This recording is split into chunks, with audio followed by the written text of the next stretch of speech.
Yo, what's good with y'all boys, man? This is back with another video for y'all, and today I wanted to sit down and give y'all my thoughts about Heihachi and how I feel about him in Tekken 8.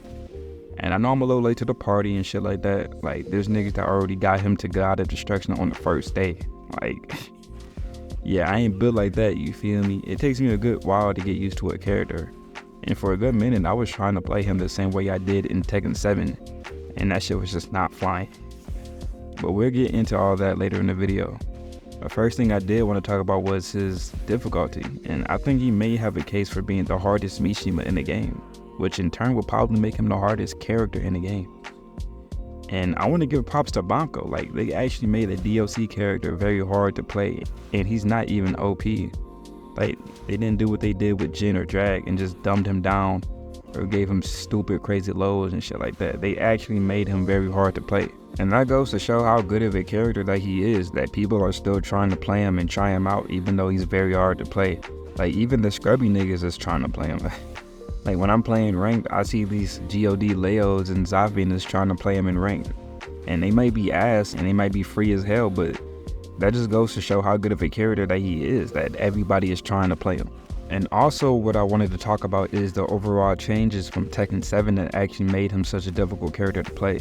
So first thing first, they kind of prioritized defense over offense with him. And he can still be overwhelming on offense, but his offensive tools in this game compared to Tekken 7 aren't as good. For example, his down forward 1 and his 1-1 going from -1 to -5. Like, that's a huge difference because those moves allowed you to be overwhelming with pokes, and that added to his pressure. Not only that, but his tracking took a huge hit as well. Like, damn near everything is steppable to both sides. And that wasn't the case in Tekken 7. Matter of fact, you'd honestly be scared to step him in Tekken 7 because of his Thunder God Fist. That move was damn near homing, you know what I'm saying? And since you're so steppable in the neutral, this forces you to be a little bit more hesitant and calculated when approaching your opponent, which naturally would just make you less aggressive. But in turn, they gave him probably the best punishment in the game, if not the best punishment in the game. Like, being able to launch -12 while in heat or Warrior's Instinct is crazy, I'm not gonna lie. And as OP as that is, you still have to be able to do it. You know what I'm saying? Like, as strong as it is, you still have to be able to recognize, oh, he's -12, forward 1+2, and then go ahead and do your thing after that. Because, like, one thing about punishment is that it's still a skill. You know what I'm saying? You have to have the knowledge to recognize what's -12 and what's not, and the awareness to know if you're in range for that punish, because forward 1+2 doesn't have the best range. So you still have to be able to acknowledge all these factors in real time, and I fuck with that, bro, because this is probably the boost that I needed to go ahead and start labbing matchups. You know what I'm saying? They kind of made punishment fun, the fact that I can just go ahead, do forward 1+2 into anything I want, basically. Yeah, that's just kind of fun, so I might go ahead and start labbing matchups just from that alone. Another important factor about Heihachi is character optimization. Like, when people say optimization, they usually just think you're talking about the combos and shit like that. But honestly, it's about optimizing every aspect of that character.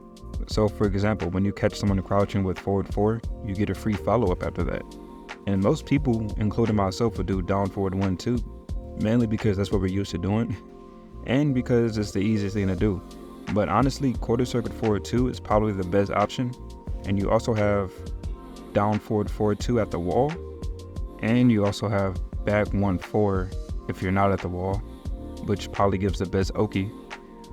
But yeah, quarter circuit forward 2 would probably be the best option since it's a heat engager and does pretty solid damage.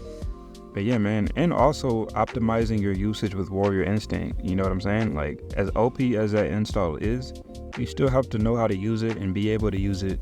Because let me tell you something, bro, when people see that you have it, they're gonna do everything they can to keep you out. You know what I'm saying? They don't want you nowhere near them.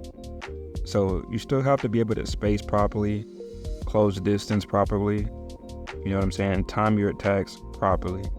You're gonna still have to be able to do all that. It's still gonna be an uphill battle.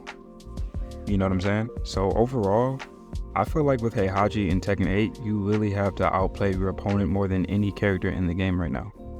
Like, this is a character that's gonna rely on spacing more than any other character in the game. And you also have to have top tier punishment and defense to get the most out of them. You don't really have a mix-up to work with. Your main focus is still gonna be to catch your opponent while they're just pressing buttons, or just outspace with movement to make them whiff. His stances are pretty good, but it takes a really good read to catch your opponent with anything, because a lot of the moves outside of his stances or out of his stances are pretty unsafe and they're kind of risky. So you don't want to rely on them too much, because it can put you in a position to where you're getting punished a lot. But yeah, Heihachi does also have one of the best KBDs in the game. So you are rewarded for having good movement. So spacing with him is going to be more integral than any other character, even any other Mishima, because not only does he have the best movement, but he also gets the most out of an electric. Like, his damage out of an electric is crazy.